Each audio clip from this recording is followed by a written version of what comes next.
Polemik hak cipta lagu Bilang Saja yang dinyanyikan oleh Agnes Mo kian memanas. Pasalnya, pada Rabu kemarin, Agnes pun terlihat mendatangi Kementerian Hukum dan HAM Jakarta Selatan pasca diputuskan harus membayar denda 1,5 miliar rupiah kepada komposer Ari Bias. Di mana denda tersebut dijatuhkan karena Agnes diduga membawakan lagu Bilang Saja tanpa izin dalam 3 konser pada Mei 2023 lalu.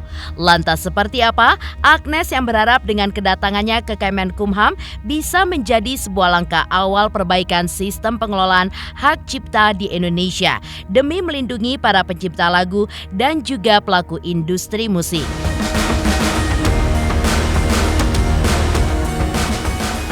Seperti apa pula Ariel Noah, BCL, Arman Maulana, dan juga Kunto Aji yang juga mendatangi Kemenkumham untuk mengajukan revisi Undang-Undang Hak Cipta melalui Gerakan Vibrasi Suara Indonesia.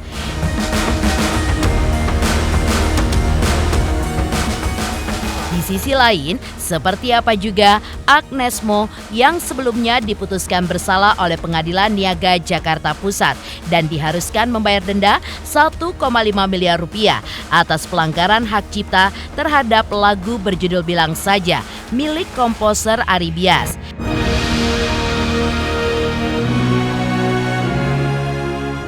Pemirsa, bersama Intens Investigasi, kami hadirkan kabar terkini, terpercaya, dan teraktual. Tetapi sebelumnya, jangan lupa untuk like, subscribe, dan juga share channel YouTube ini.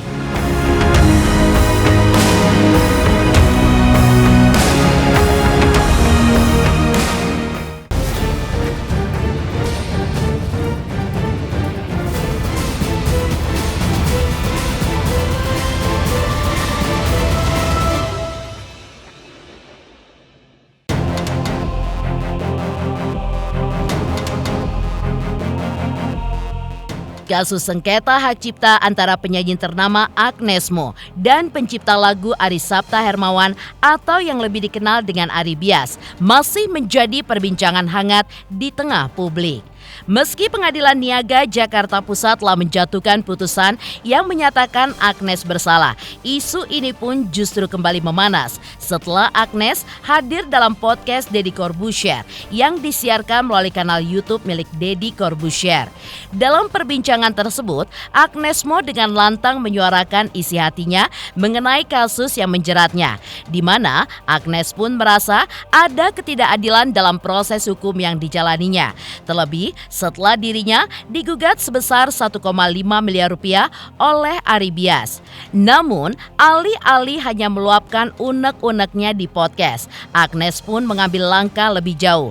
Pasalnya, pada Rabu 19 Februari 2025 kemarin, Agnes pun tampak mendatangi Kementerian Hukum dan HAM. Kehadirannya pun bukan untuk melawan Ari Bias, melainkan untuk belajar dan juga berdiskusi langsung mengenai Undang-Undang Hak Cipta yang kini telah menjeratnya. Dalam pernyataannya kemarin, Agnes pun mengungkapkan kebingungannya terkait aturan yang ada, tidak hanya untuk dirinya, tetapi juga bagi musisi lain yang mengalami permasalahan serupa. Teman-teman wartawan, thank you banget udah hadir di sini. Sebenarnya jujur aja agak kaget, ternyata banyak sekali yang hadir di sini.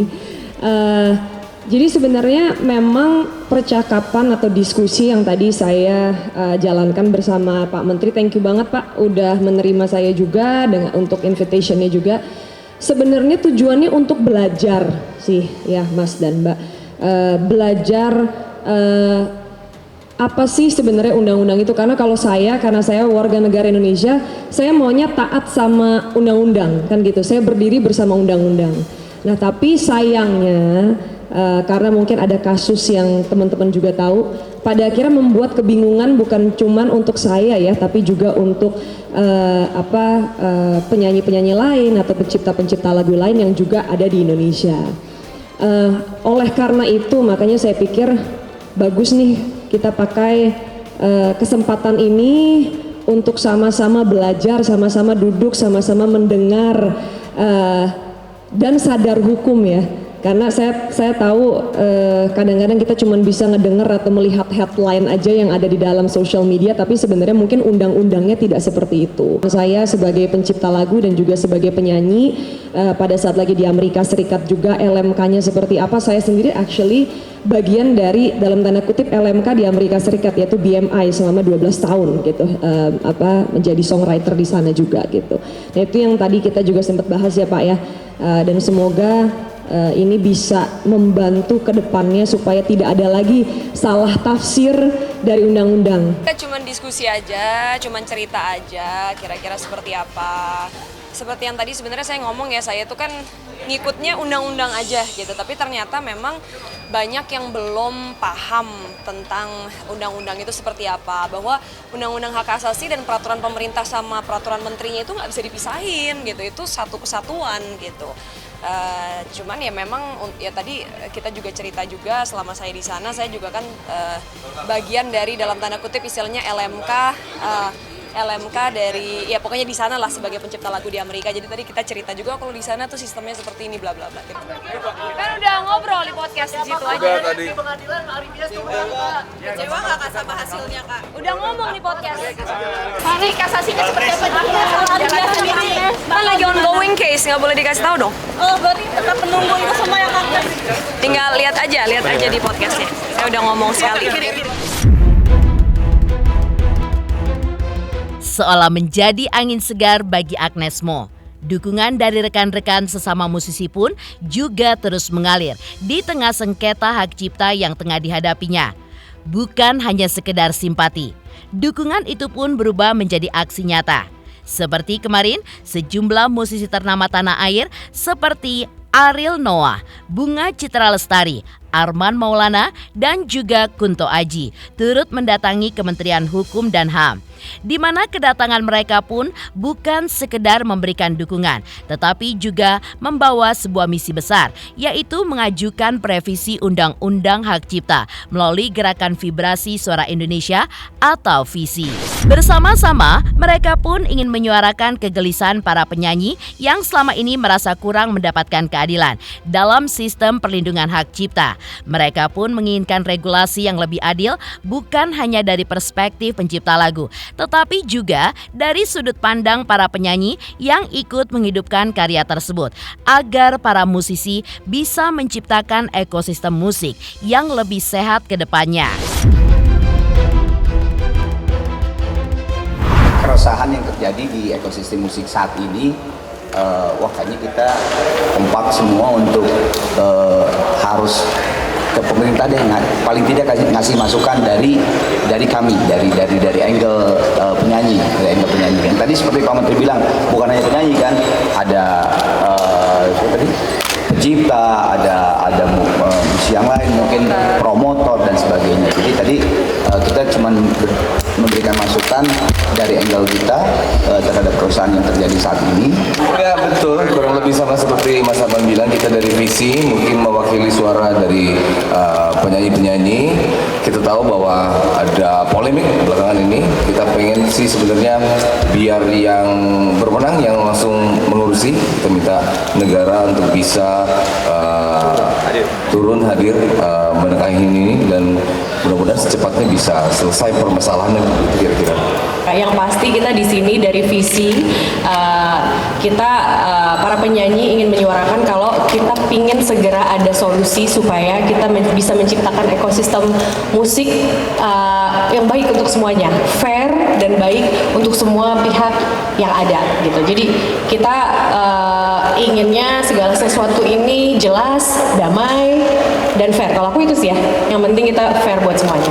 Sebetulnya kalau poin kan kemarin alhamdulillah tuh kita terjadi akhirnya dari kumpulan para penyanyi ngumpul. Saya sempat nanya ke Mama Ina, Mbak Vina Panduwinata, ternyata memang dari zaman dulu Pak sampai sekarang belum pernah ada kumpulan atau serikat gitu ya penyanyi, belum ada. Nah kayaknya kemarin ketika itu dikumpulkan, terkumpullah sekian puluh penyanyi. Akhirnya terjadilah yang tadi BCL bilang, visi, vibrasi suara Indonesia. Itu silakan kalau tadi apa aja poinnya. Sebetulnya kemarin kita udah ngeluarin manifesto di situ. Manifestonya apa aja di situ di Instagramnya vibrasi suara Indonesia. Jadi silakannya di situ. Karena kalau sekarang tren kan rada panjang ya. Poin-poinnya di situ udah ada kok. Hah? Tandingan? Enggak lah. Enggak, justru kan tadi kita kesini tuh ngasih masukan kepada pemerintah bahwa ini ada angle dari penyanyi juga nih gitu kan. Kemarin kan aksi juga punya. Oh ya, di situ divisi juga kan ada penyanyi komposer. Ini penyanyi komposer Kunto Aji, Ariel penyanyi komposer. Kebetulan saya juga penyanyi komposer. Kamu apa? Aku juga lumayan. Oh iya lumayan. Jadi gitu. Jadi peningkatan, betul. Enggak ada apa namanya, enggak ada ini adalah tandingan, tidak ada. Ini kan penyanyi kumpul memberikan masukan kepada pemerintah. Ini betul-betul masukan kepada pemerintah nih, karena momentumnya untuk revisi Undang-Undang Hak Cipta. Makanya kita sekarang pergi untuk memberikan saran-saran ke Pak Menteri untuk bisa ada solusi yang baik, cepat, dan fair untuk semuanya. Itu aja. Saya kira ini Kang masalahnya bukan di musisi di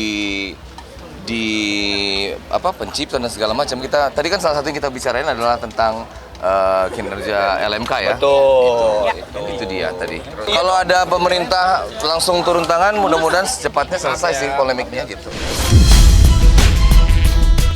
Di tengah gelombang dukungan yang mengalir untuk Agnes Mo, pihak Ari Bias pun tidak tinggal diam. Sang pencipta lagu Bilang Saja bersama kuasa hukumnya Minola Sebayang turut merespon langkah Agnes Mo yang mendatangi Kementerian Hukum dan HAM kemarin, serta pernyataan terbuka Agnes dalam podcast Deddy Corbuzier. Menurut Minola Sebayang, hukum pun telah berbicara.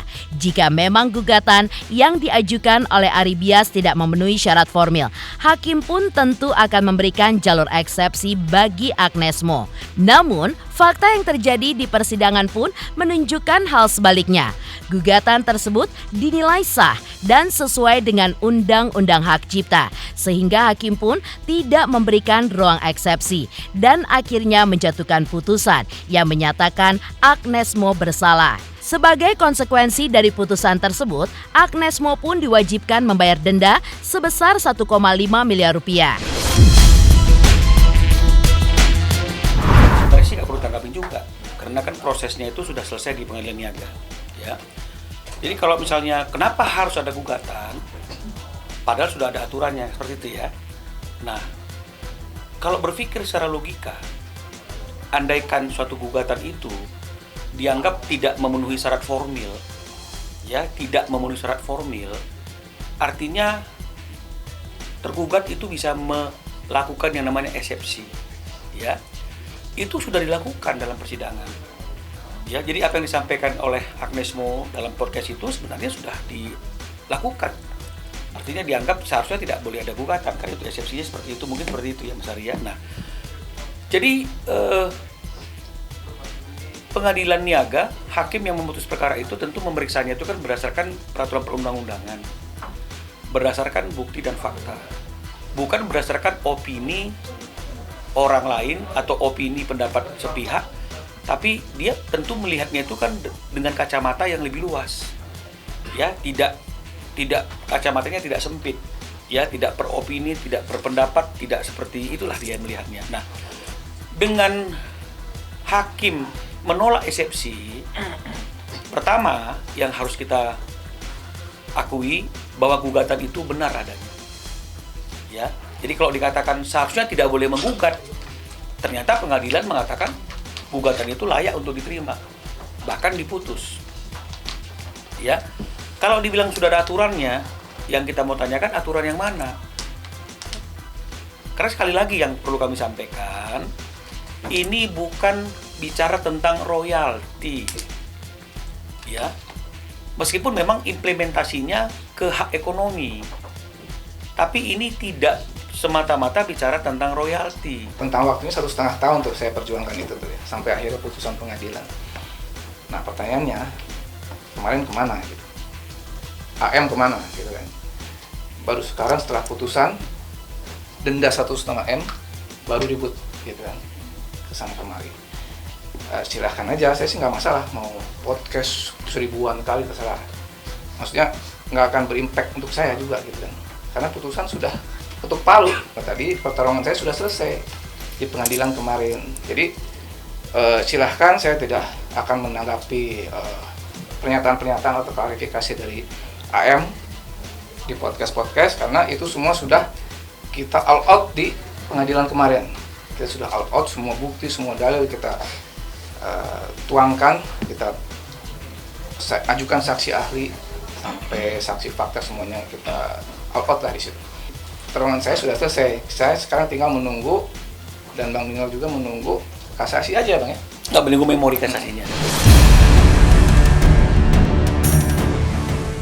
Ya, di tengah ramainya perdebatan mengenai sengketa hak cipta yang menyeret nama Agnes Mo, Ari Bias akhirnya angkat bicara dengan lebih tegas. Dalam pernyataannya, ia dan kuasa hukumnya pun menegaskan bahwa apa yang dilakukannya sesuai dengan hukum yang berlaku, tanpa ada unsur rekayasa ataupun kepentingan tersembunyi, karena merujuk pada Undang-Undang Hak Cipta yang secara jelas mengatur kewajiban seorang musisi ketika ingin membawakan lagu ciptaan orang lain secara komersial. Menurutnya, aturan ini pun bukan hal baru dan sudah menjadi dasar hukum yang seharusnya dipatuhi oleh siapapun. Ari Bias pun menambahkan bahwa dalam kasus ini, Agnes Mo telah membawakan lagu Bilang Saja dalam 3 konser berbeda tanpa melalui mekanisme perizinan yang seharusnya. Hal ini pun menurutnya bertentangan dengan pasal 9 ayat 2 dalam Undang-Undang Hak Cipta yang berbunyi, setiap orang yang menggunakan karya cipta dengan tujuan komersial harus mendapatkan izin dari penciptanya. Untuk itu, bagi Ari Bias, perkara ini pun bukan sekedar sengketa pribadi, melainkan bentuk perjuangan atas hak-hak pencipta lagu yang seringkali diabaikan. Sementara yang kita persoalkan, ini di pasal 9, di bawah judul atau bab hak ekonomi pencipta. Nah, di pasal 9 itu ayat 1 dengan jelas dan tegas mengatakan hak ekonomi pencipta itu meliputi apa saja. Ada beberapa hal, salah satunya adalah pertunjukan ciptaan. Ya. Kita berpikir, siapa sih orang yang melakukan pertunjukan ciptaan? Bisa tukang parkir, bisa I.O. Udah pasti yang mempertunjukkan ciptaan itu adalah pelaku pertunjukan, betul tidak? Logikanya kan seperti itu. Nah, di 9 ayat 2-nya dikatakan setiap orang yang menggunakan karya kita dengan tujuan komersil harus mendapatkan izin dari penciptanya. Di 113 dikatakan kalau pertunjukan itu dilakukan, pertunjukan ciptaan itu dilakukan tanpa ada izin, maka ada sanksinya. Baik itu kurungan badan maupun uang senilai 500 juta rupiah. Ini kita bicara bab ini sebenarnya nggak ada yang keliru di sini. Nah, karena kita mengatakan ada 3 konser ya yang dilakukan oleh Agnes Mo menggunakan lagu Bilang Saja yang tidak melalui mekanisme sebagaimana yang seharusnya dilakukan menurut ketentuan pasal 9 itu tadi. Ya. Ari juga tidak serta-merta langsung mengajukan gugatan, ada prosesnya. Ini yang masyarakat harus tahu. Ada prosesnya melalui pembicaraan internal, melalui manajemennya, kemudian ada somasi, tapi kan tidak ada tanggapan, tidak ada respon. Mungkin menganggap bahwa apa yang diperjuangkan oleh Ari itu bullshit. Karena yakin dengan apa yang disampaikan selama ini, yang difikirkan selama ini, itu nggak ada. Loh, padahal ada. Bukan hanya kami yang sependapat, yang berpendapat itu ada. Pengadilan Niaga pun berpendapat itu ada. Itu ada. Maka gugatan kami diterima, tidak dikabulkan eksepsinya, dan kemudian diputus di pokok perkaranya. Jadi pertarungannya kan sudah selesai. Kenapa mesti dibawa lagi ke, artinya itu ke pertarungan di luar peradilan yang memperdebatkan segala sesuatunya? Tempat dan mekanismenya ada. Kalau tidak setuju dengan putusan pengadilan Niaga, tempatnya itu adalah di kasasi Mahkamah Agung. Jangan jadi argumentasinya di mana-mana, di medsos, di berita, di mana-mana lucu. Makanya saya katakan jangan geser pertarungannya itu di pertarungan di luar peradilan. Karena nggak ada wasitnya kalau di luar peradilan. Ini akhirnya pro kontra. Yang setuju pihak sana pasti akan bilang kita salah. Kita yang setuju dengan kita pasti bilang ini udah betul. Nggak akan ada habis-habisnya. Lantas seperti apa pula? Sebelumnya, Agnes Mo yang diputuskan bersalah oleh Pengadilan Niaga Jakarta Pusat dan diharuskan membayar denda 1,5 miliar rupiah atas pelanggaran hak cipta terhadap lagu berjudul Bilang Saja milik komposer Ari Bias dalam 3 konser tanpa izin penggugat sebagai penciptanya. 3 juta subscriber, luar biasa sekali 3 juta. Ya pokoknya semakin sukses lah dan bisa menghadirkan sesuatu yang memang baik untuk diperlihatkan.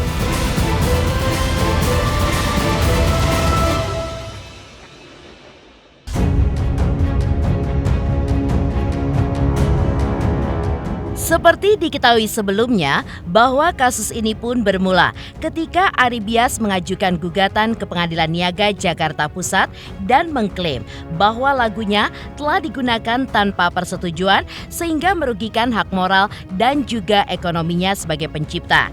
Bahkan, Ari Bias selaku pencipta lagu Bilang Saja mengaku bahwa dirinya pun belum pernah mendapatkan royalti sepeser pun dari Agnes Mo dan tidak pernah memberi izin kepada Agnes Mo untuk membawakan lagu itu.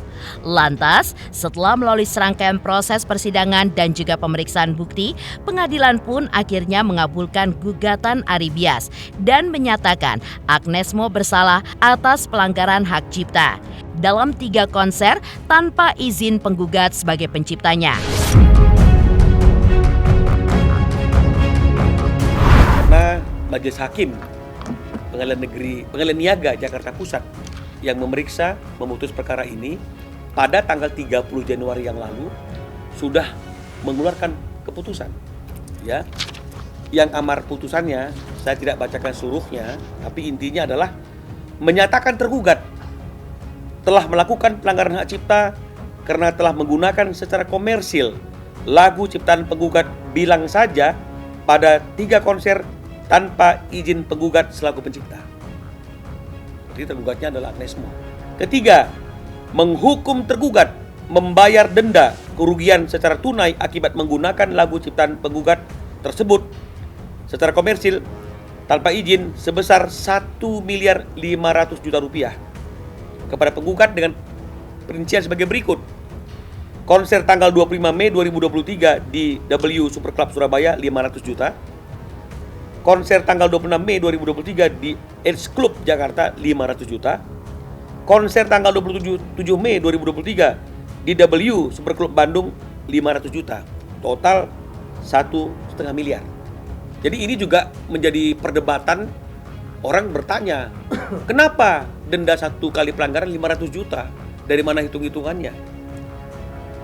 Saya sampaikan, karena memang itu diatur dalam pasal 113 Undang-Undang Hak Cipta.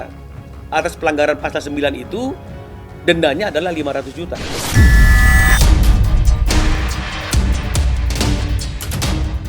Pihak Ari Bias kemudian menjelaskan bahwa putusan tersebut dibacakan atau dikeluarkan oleh Pengadilan Niaga Jakarta Pusat pada tanggal 27 Januari 2025 lalu secara e-court. Namun, pihaknya pun baru mengakses link tersebut di tanggal 30 Januari 2025, sehingga atas hal tersebut tidak ada pertemuan antara pihak Ari Bias dengan pihak Agnes Mo. Pihak Ari Bias pun juga menegaskan bahwa membayar royalti sesuai keputusan pengadilan dinilai tidak akan merendahkan nama besar Agnes Mo. Sebaliknya, hal itu pun justru akan menunjukkan sikap profesionalisme dan juga penghargaan terhadap para pencipta lagu yang selama ini sudah berkontribusi dalam industri musik tanah air. Saya perlu sampaikan bahwa putusan ini dibacakan atau dikeluarkan pada tanggal 30 Januari itu secara e-court ya, karena pendaftaran kita juga itu e-court, jadi putusannya juga by e-court. Jadi kita baru akses di link e-court itu pada tanggal 30. Jadi kan tidak ada pertemuan antara kita dengan kuasa hukum Agnes Mo ya. Saya juga tidak tahu, tapi harusnya mereka juga pasti sudah buka sistem untuk mengetahui hasilnya, dan saya kira seharusnya mungkin dia juga sudah tahu. belum ada komunikasi karena mungkin masih didiskusikan apakah menaati isi putusan atau mungkin ingin melakukan upaya lanjutan karena masih ada satu peluang lagi kasasi, yaitu hak mereka. Tapi seperti yang tadi kami yakinkan dan bicarakan, membaca pertimbangan hukum hakim ini, kami yakin bahwa Mahkamah Agung juga pasti akan sependapat dengan apa yang diputuskan oleh pengadilan niaga di tingkat pertama. Tapi nggak apa-apa, kita hormati setiap upaya hukum yang dilakukan oleh siapapun, termasuk oleh Agnesmo yang mungkin ingin menaik ke kasasi. Nah, jadi belum ada komunikasi, ya. Jadi mungkin masih dipikirkan dulu, dipertimbangkan dulu, kan begitu ya plus minusnya. Harusnya salut ya, kalau misalnya kemudian putusan ini ditaati. Ya, ini akan menjadi contoh juga, ya, menjadi pionir dalam penegakan hukum yang berkaitan dengan hak cipta. Dengan adanya putusan ini seharusnya tidak perlu ada dilema lagi, nggak perlu ada galau-galau lagi.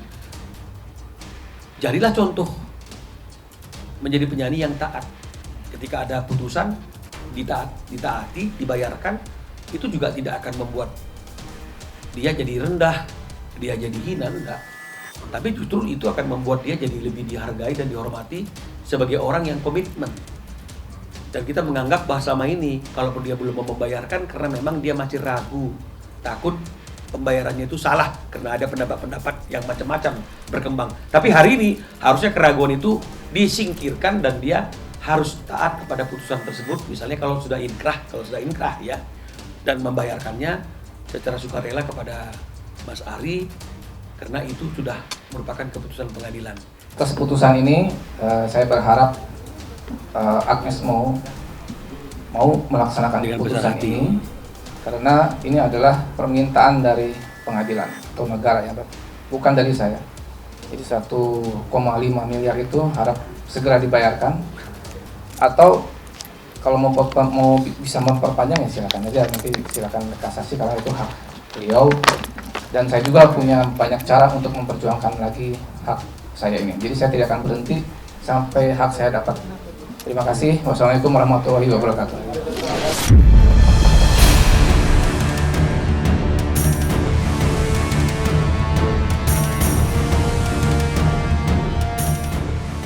Demikian pemirsa, kabar terkini, terpercaya, dan teraktual yang kami hadirkan hari ini. Saksikan terus Intens Investigasi setiap hari Senin sampai dengan Jumat, tayang 5 kali sehari dan Sabtu tayang 3 kali sehari, yaitu pada pukul 11 siang, 12 siang, 3 sore, dan 6 sore. Tentunya hanya di YouTube channel. Dan pastikan jangan lupa untuk like, subscribe, share, dan komen channel Intens Investigasi.